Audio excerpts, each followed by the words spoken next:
our beaches is hope in action. Your efforts bring my heart great hope that one day our oceans will be free from trash and chemical pollution. Raise your hand if it brings you hope to see our beaches and harbor just a bit cleaner here today than it was yesterday. Great, because it makes me so happy too. There's an amazing magic that happens when people come together to help the ocean by doing a beach cleanup as a community. It is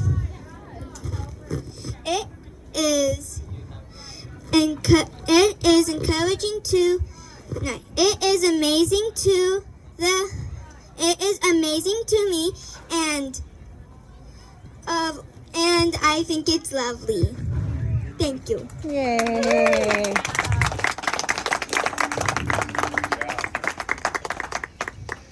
Thank you. Here we go. Take off your cap.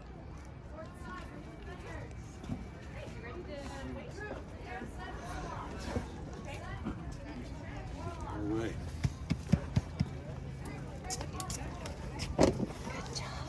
Okay, can everybody hear me okay? Yeah. All right.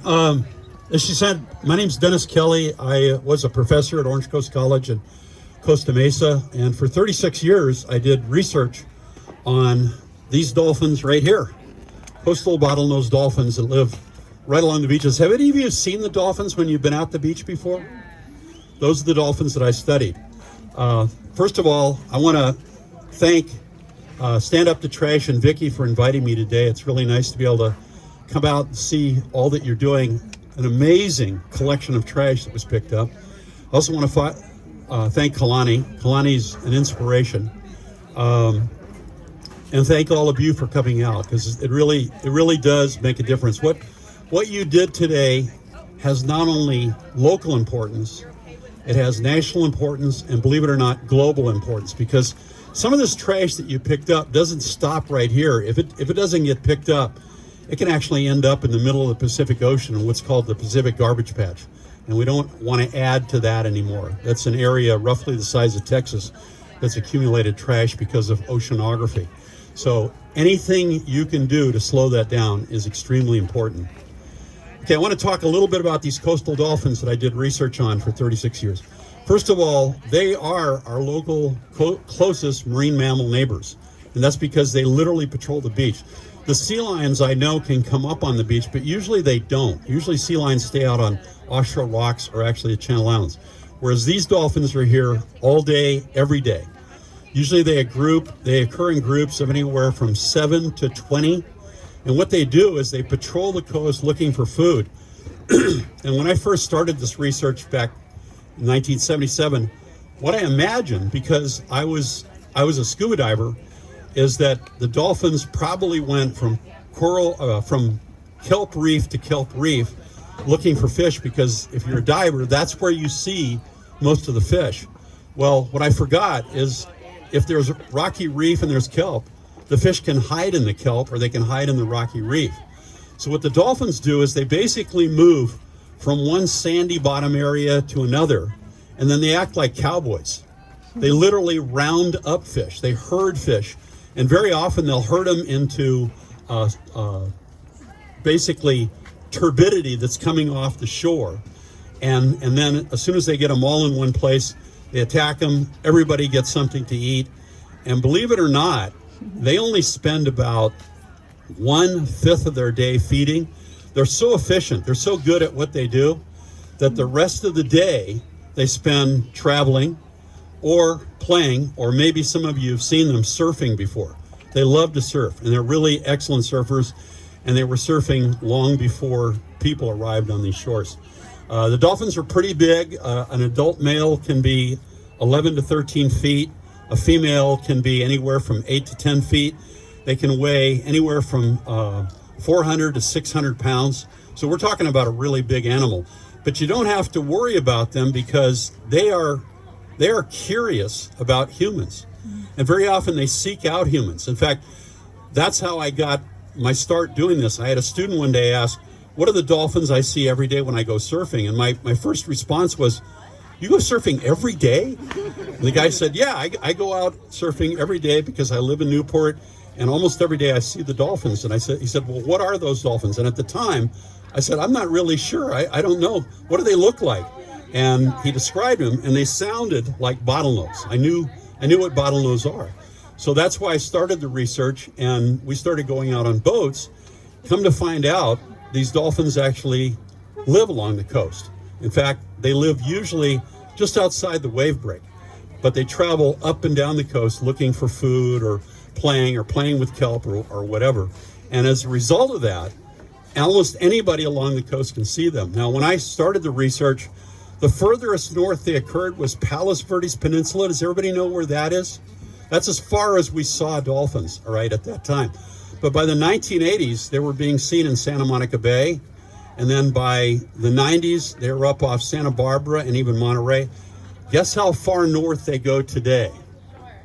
San Francisco. So they're seen all the way from San Francisco all the way down to the Mexican border, but right along the shores, right along the beaches. So they are affected first off by the plastic pollution and debris that gets into the ocean. They not only have we found baby dolphins that have ingested plastic and it's in their stomachs, but they also ingest microplastics, which are tiny little pieces of plastic from when it breaks down. So anything we can do to keep that out of their environment is going to be good for them in the long run. Now, I want to assure you they're not all going to die tomorrow because they've been here for 36 years and they appear to be doing good, although they've stretched their population out now. The population actually hasn't gotten bigger since I started the research. It just extends further up the coast and further down the coast. So they're a really interesting group of animals. They're our closest marine mammal neighbor, and they are curious about people. And those are the main things that I can tell you about them. We did in the past, we did pick them up on the beach if they came in sick or injured. We also counted things like baby dolphins, how many baby dolphins were born a year, and we recorded where they occurred along the coast. One of the most interesting things we discovered is very often their dorsal fin, the trailing edge, has nicks and cuts and marks in it. And if you get a good picture of that dorsal fin, you can actually ID a dolphin just like a fingerprint, which allowed us to not only count how many there were, but actually find out like how far north they go, how far south they go, and who they associate with. So we've learned an awful lot in the last 36 years. We're learning more. The Coastal Dolphin Survey Project, even though I'm retired, is still going on at Orange Coast College, and we're learning more about them as time goes on, and hopefully we will be able to protect them sort of the way you've protected their environment today, as long as we have groups like this that keep doing what you're doing. So I think I have a right to say this because I studied them so long. On behalf of the coastal bottlenose dolphins, I want to thank you for your participation today. Anybody have any questions they'd like to ask? Yeah. Microplastics, when they ingest them, do they pass? Microplastics can be so small that they actually get into the fish that the dolphins feed on, and therefore they get into the dolphins. So we're talking about really, really tiny pieces of plastic that are broken down from bigger pieces of plastic with wave action and sunlight and, currents and things like that. They collect in organs? They collect in organs, yeah. So that can be a real problem for animals that feed on our local fish. Yeah. Oh, I'm sorry, I forgot about, this is my wife, Lori, by the way. One of the things that we discovered about these dolphins is that when they give birth, they don't tend to give birth just anywhere. They go to little hidden coves, quiet hidden coves away from people. And when they give birth, they form, we think it's a group of females. They form a circle around the dolphin giving birth. And as soon as the birth occurs, they push the baby up to the surface, and all of the participants sort of check it out to be sure it's okay. And then after swimming around for a little bit, they go on their way. So dolphin birthing circles was a pretty interesting discovery. Another thing we discovered, and this didn't happen until 2004, is prior to that, they didn't enter the harbors. They didn't come into harbors like this. They tended to stay right off the coast and migrate up and down the coast. 2004, dolphins started coming into harbors, and I've talked to people that work here at Ocean Institute. In fact, you work here. Have you seen dolphins in the harbor before? Yeah, they come into the harbor, and some of them actually come far into the harbor. I think the reason they started doing this is they discovered there's a lot of fish in the harbor. And unlike the open ocean where the fish can swim away, in the harbor they're kind of trapped. So it's taking advantage of a special situation. Okay, yeah. Okay. Go ahead. Yeah, right. Literally to this far back in the harbor, which is just amazing because prior to this, they didn't come into harbors. They stayed outside. Yeah.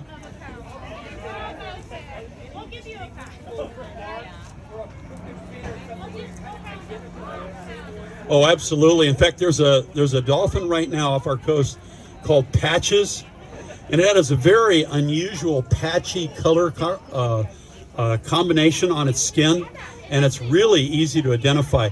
The other way we identify him is using the dorsal fin. You get close-up photographs of the dorsal fin, and he looks for knots and cuts and scratches in the dorsal fin, and you can actually identify individual dolphins. So there's a couple of ways to do it. But yeah, they can be very highly colorized. Yeah. Okay, that's a very interesting question. We actually have another population of bottlenose that live out and around the Channel Islands, some 26 or more miles away. In the entire time I did this research, and I wasn't the only one. There were 3 other research groups operating along this coast. So they were looking at the dolphins too, and we collaborated in our effort. Not one time did we ever see coastal bottlenose swim offshore and join offshore bottlenose. Okay, there was a group that was actually studying the offshore bottlenose. They saw the same thing. They never actually observed the offshores coming in close to the coast. But about 10 years ago, we began collecting tissue samples from these dolphins to analyze their DNA, which tells you if there's any intermating between the 2 groups. And guess what we discovered? They're getting together on a regular basis. I think maybe they're doing it at night, and that's why we don't see them. We actually did a night watch project at Crystal Cove one time where we were watching them using night vision equipment, but they just stayed right along the beach. So there's some hanky-panky going on that we didn't know about. Another big discovery. Anybody else? Yeah. How do the markings get on their fins? There's a couple of ways they get on their fins. One is by fishing nets.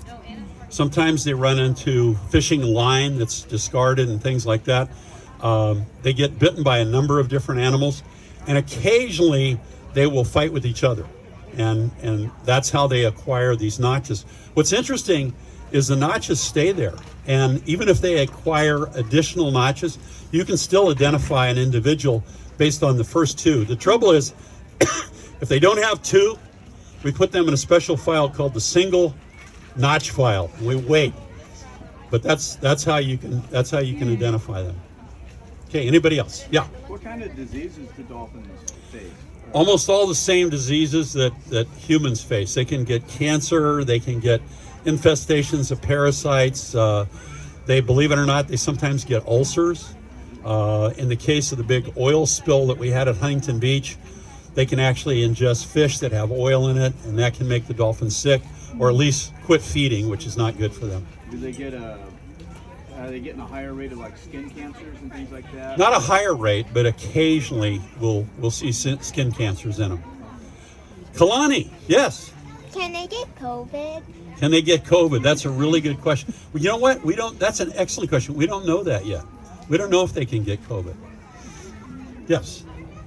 In the paper the other day, there was an article about a dolphin. I'm not sure if it's bottlenose or not. I just don't remember. Not that sophisticated as far as dolphins go, but apparently at birth, the pup died, and the mother was kind of carrying it for over a day. They observed this underwater activity, and it seemed so unique. Is that something that you're aware of? Okay, he asked a question about, he had read about a dolphin baby dying and the mother carrying the baby like on its nose for several days. We have seen that in dolphins before many times. And this is being anthropomorphic, but it almost seems like they're mourning the death of the baby. And by the way, it's not limited to just bottlenose dolphins and common dolphins and things like that. Does everybody know what the largest dolphin is? The killer whale. They've actually seen this in killer whale, where a baby that died was carried around by the mother for several days at a time, and apparently in mourning the baby's death. So, yeah, that's really interesting. They're extremely smart animals. They have a brain. The average adult dolphin has a brain slightly larger than ours. So that really troubled scientists long ago when that was first discovered. So they came up with a formula called the brain weight to body weight index, which is weighing the body of the dolphin, weighing the brain of the dolphin, dividing the bigger number into the smaller number. And thank goodness their smaller number was smaller than ours. But it means nothing. They're incredibly intelligent animals. They learn all kinds of unique behaviors. If you talk to the trainers at SeaWorld, they're always amazed by what the dolphins can learn and what the dolphins can do. Yeah.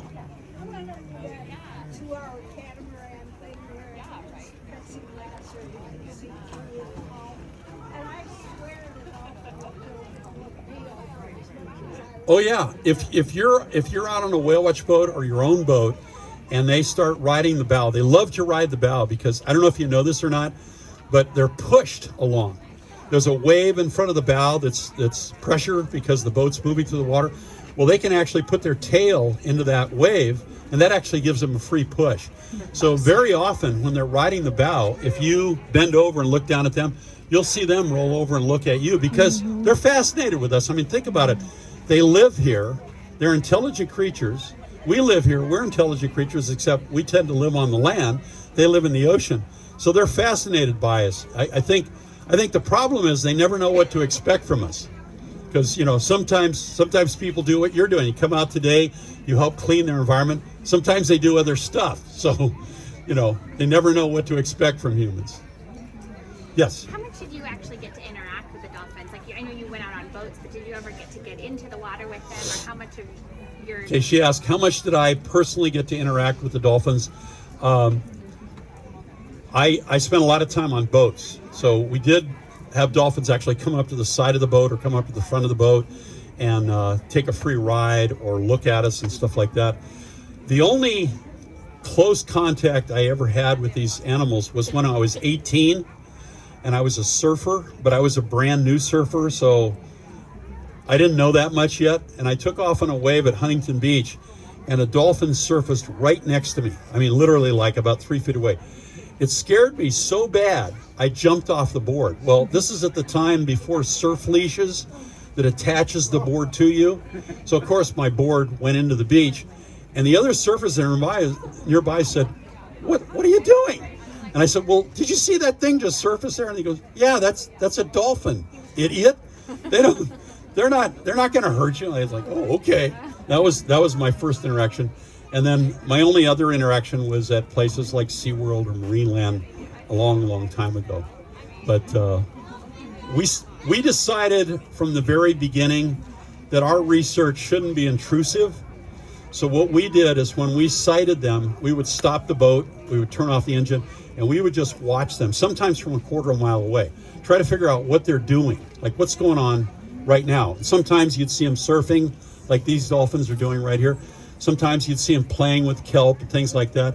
And one time, and one time only, we were watching the dolphins with binoculars, and two dolphins moved and started swimming out to the boat. And we were like, oh boy, this is really exciting. You know, they're coming toward the boat. The boat's not running, it's just sitting there dead in the water, right? So after about a minute and a half, the dolphins came up close enough. What we found out, it was a mother and a baby just like this. And as we were watching, the mother pushed the baby with her nose. And the baby slowly kind of drifted over next to the boat and then turned over and just looked at us like that. It's a little tiny baby dolphin. It's only about like that big.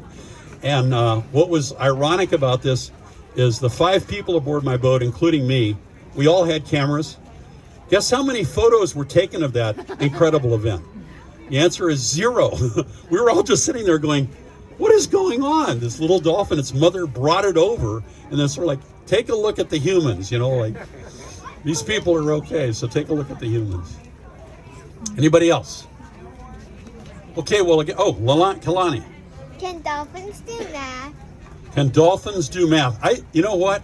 I'm convinced they do math every day, because one of the dolphins do is they dive, and they have to be able to figure out, like, well, how long can I stay down? How far can I swim? Okay, and how much oxygen do I have in me to keep me going? That's all math. That's all math they got to figure out. Yes. Can they talk to each other? Can dolphins talk to each other? They definitely talk to each other. The problem we've had is to figure out what they're saying. They've even done research trying to teach dolphins English or to speak. The problem is when they make noise, they made it through their blowhole. So it's like you trying to speak through your nose. Now, don't try that. It could be embarrassing. But they actually attempted to do that. But there was a successful project in Hawaii where they taught dolphins sign language. And they were actually able to get two-way communication with the dolphin using sign language. That was quite a while ago. Okay, anybody else? Kaylani. So if dolphins go swimming and they see a piece of trash with words on it, could they read it? Okay, if they saw a piece of trash with A word on it. Words on it. with words on it, could they read it? I don't believe so. I don't think they read English. But these are the kind of questions we need to ask about dolphins, and then we need to answer. These are things. I mean, they're our closest marine mammal neighbor, and I've spent what, about 20 minutes here talking to you? 25 minutes? I've told you this much.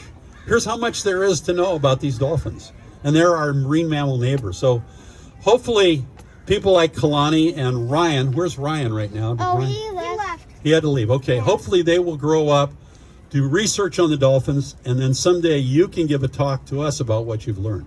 Yeah. Okay, deal? Yeah. All right. Thank you very much.